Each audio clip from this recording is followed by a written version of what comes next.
Before starting this video, I asked for a subscription. If you can subscribe to this channel, it's going to help me out because YouTube needs 1,000 subscriptions in order to stay on YouTube because YouTube is going to clear out channels that don't have enough subscriptions. And if you find anything I say beneficial or enlightening in any way, please subscribe.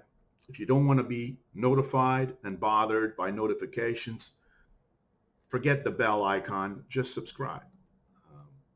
If you want to be notified, then click the bell icon. Thank you.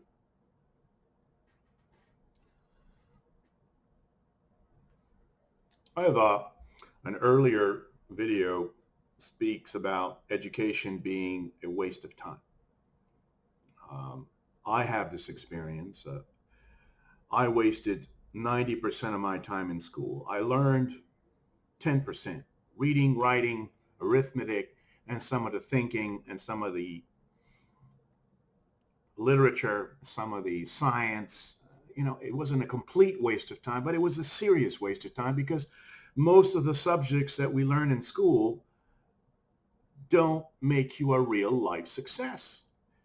There's a big contrast between being successful on the street and being successful in the classroom. Getting straight A's in the classroom does not give you straight A's on the street where the success matters. The soul has to succeed on the street, and the school system doesn't respect that because the street values and the street IQ, the street intelligence, has not entered the classroom. We don't learn the facts of the street in the classroom, and that's what has to happen in order for the education system to be, successful. It needs a very serious overhaul. We're not talking about a little overhaul here. Okay, the teaching of history, geography, algebra can wait. Most students go to school to become prosperous. Therefore, wealth in the real world is important. When they get out of school and they're in debt, here in the United States, I have the figures here, it was $1.5 trillion in student debt. So the school made students poor instead of wealthy. That's not the objective of the educational system. Even the credit card debt in the United States is only about $500 billion, about 1/3 of student debt, which is outrageous. Students are in debt into their 40s for going to school. That's outrageous.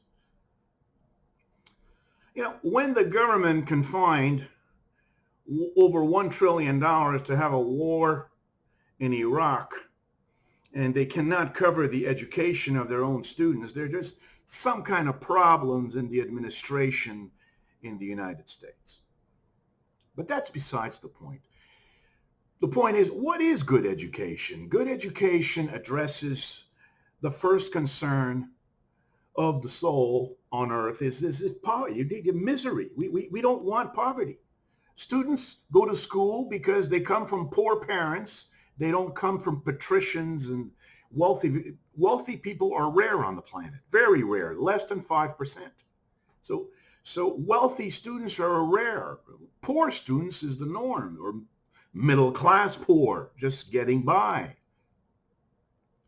So the first responsibility of the school system is to inform the student about the power of money. Because when you get into the street, into the real life, money is everything. In school, money is nothing. They never even talk about it. It's like church. That's crazy. Money is going to determine a tremendous amount about the quality of life of a soul on this planet. And therefore, money, making money, opening businesses, these kind of courses have to be there every year. Money has to be talked about all the time, at least one course on money every year. Money is a very serious deal in the soul. Poverty does not bring a good life to anybody. The education needs teachers to be winners. The educational system needs the best people to teach the students, not the worst people or the failures in real life. A lot of teachers are basically have failed in real life and they become teachers. There's this kind of tradition in the primary, especially in the secondary. Even in the university, these are a lot of the teachers are people who have not succeeded in real life, who have not been able to crack the real world. And therefore, they teach. We don't want to be taught, by the bottom 10% of the people. We want the best talent to teach the students. And therefore, we have to pay. The education system is going to cost more money. And the government has to generate that money through, say, its own enterprise, its own businesses. It has to become fiscally, very smart because education needs the best souls, the best teachers create the best students, not the worst. The fundamentals of a good life is that you're not poor, you're wealthy, you're successful at romance. How important is that to be successful at romance? If you're not successful in the romantic department, you're going to fall into depression, whoever you are, boy or girl, man or woman. Being successful at romance requires teaching. There are lessons involved. There's self-confidence involved. How to approach the opposite sex, how to be successful, how to get the lover that you want. You don't learn that on the moon. The school system must have courses on having a successful romance. As soon as you're the age of 12, 13, 14, you become very interested in romance. It's not a fluke. You need it. It's a fire of life. Romance is a very important fire of life, and the soul has to be successful in that fire of life. Otherwise, it's going to fall into depression.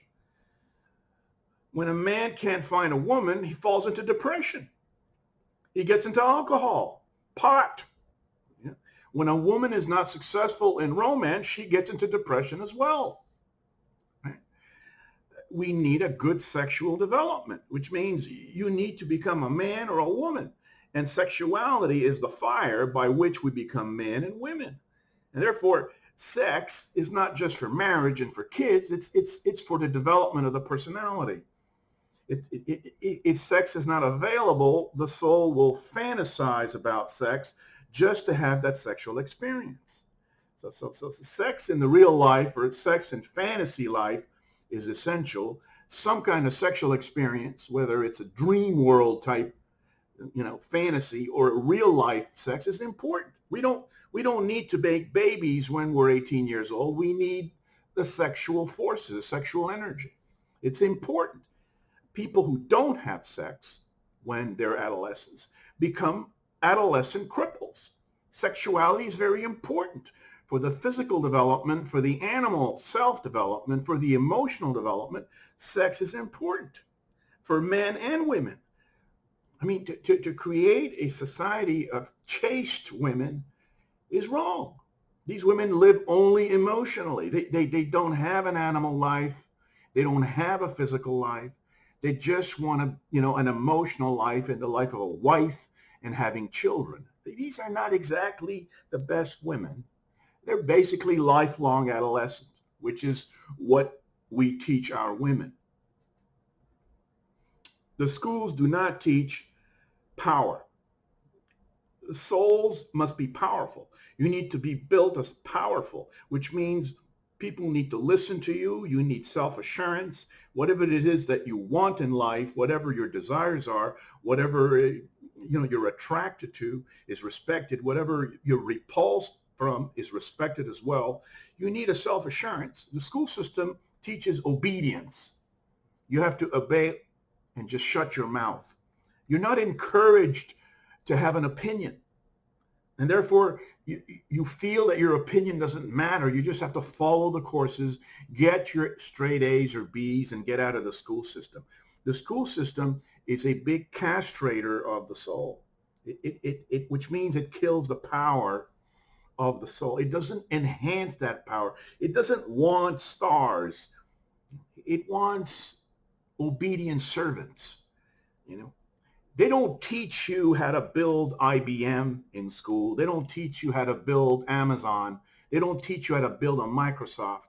They don't teach you how to buy a house.